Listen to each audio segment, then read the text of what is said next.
एक बहुत ही रोचक मूल्य के बारे में जानेंगे और ये बहुत ही महत्वपूर्ण है। ये केवल एक मूल्य नहीं बल्कि ये एक जीवन का स्किल है जो हमारे पास होना चाहिए। जैसे कि हमें वफादार होना चाहिए अपने मर्जी से। आपने सही समझा, मैं बात करने वाली हूँ वफादारी की, जो ईमानदार होने के लिए एक प्रमुख घटक है। ईमानदारी आपको आपके मर्जी से वफादार होने में मदद करेगी। अब वफादारी क्या होती है? वफादारी का मतलब है कि मैं हमेशा तुम्हारे साथ हूँ, तुम सही हो या गलत। लेकिन मैं आपको बताऊंगी कि कब आप गलत हो, उसे ठीक करने में मैं आपकी मदद करूंगी। मैं आपको बताती हूँ कि कैसे आप अपने आप से, अपने परिवार से, अपने समुदाय से, अपने देश के प्रति वफादार रह सकते हो। सब कुछ निर्भर करता है हमारे काम पर और हमारे अधिक जानने की इच्छा पर। तो आइए कुछ मजेदार सीखते हैं और आइए कुछ दिलचस्प केस स्टडी करते हैं।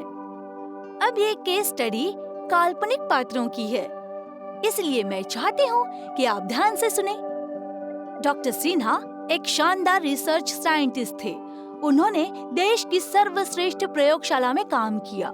उनका काम असाधारण था और उनका ज्ञान उत्कृष्ट था, लेकिन उनकी तनख्वाह बहुत ही कम थी।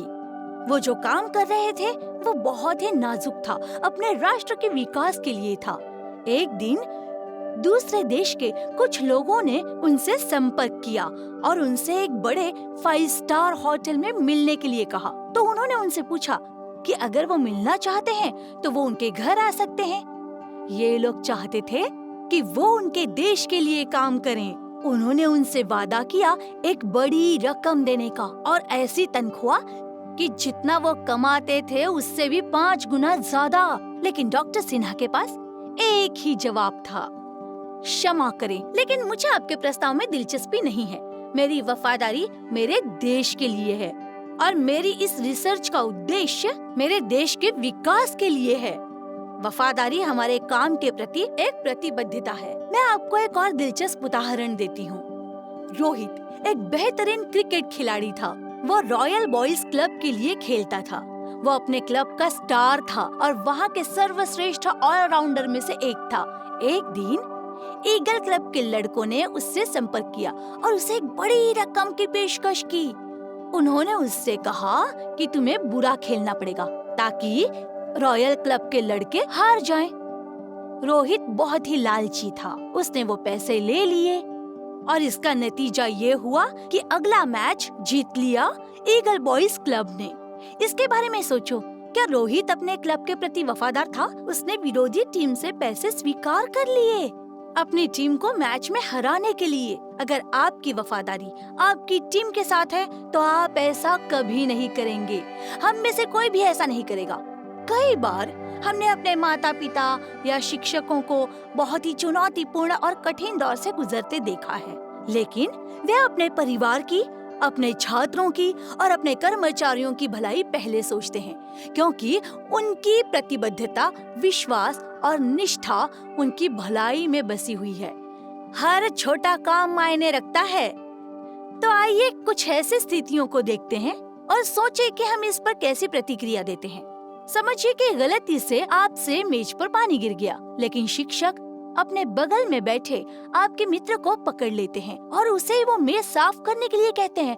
हम इस पर कैसी प्रतिक्रिया देंगे? आपका बेस्ट फ्रेंड परीक्षा में आपसे मदद मांगता है, जब शिक्षक दूसरे छात्रों के संदेह सुलझाने में व्यस्त हैं। हम इस पर कैसे प्रतिक्रिया देंगे? जब एक दोस्त जिस पर हम सबसे ज्यादा भरोसा करते हैं, अगर उसी ने धोखा दिया तो हमें कैसा लगेगा? सब्जी लेते समय माँ के पर्स से 100 रुपए की नोट नीचे गिर जाती है, तो उस समय हमें क्या करना चाहिए? इन आत्मनिरीक्षण प्रश्नों का उद्देश्य ये है कि सभी सोचने पर मजबूर हो जाएं अपने कर्तव्य, अपने प्रति, अपने परिवार के प्रति, अपने समुदाय और अपने राष्ट्र के प्रति। अब मैं आपको एक छोटी सी कहानी सुनाती हूँ सर्वोच्च निष्ठा के बारे में। अपने देश के प्रति, अपने काम के प्रति बलदेव एक सैनिक थे। एक दिन शत्रु राष्ट्र के सैनिकों ने उन्हें पकड़ लिया।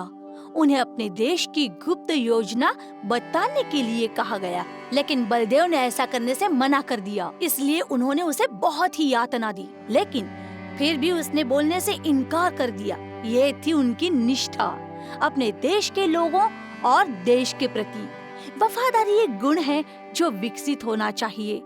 जब जिंदगी विकल्प देती है तो पहले वफादारी दिखाओ, मर्जी से वफादार बनो। वफादारी मायने रखती है। और हल करना ना भूलना 10 MCQs, वो आपको मिलेंगे इस ट्यूटोरियल को देखने के बाद। तो वफादार बने रहें, मर्जी से वफादार बने। धन्यवाद।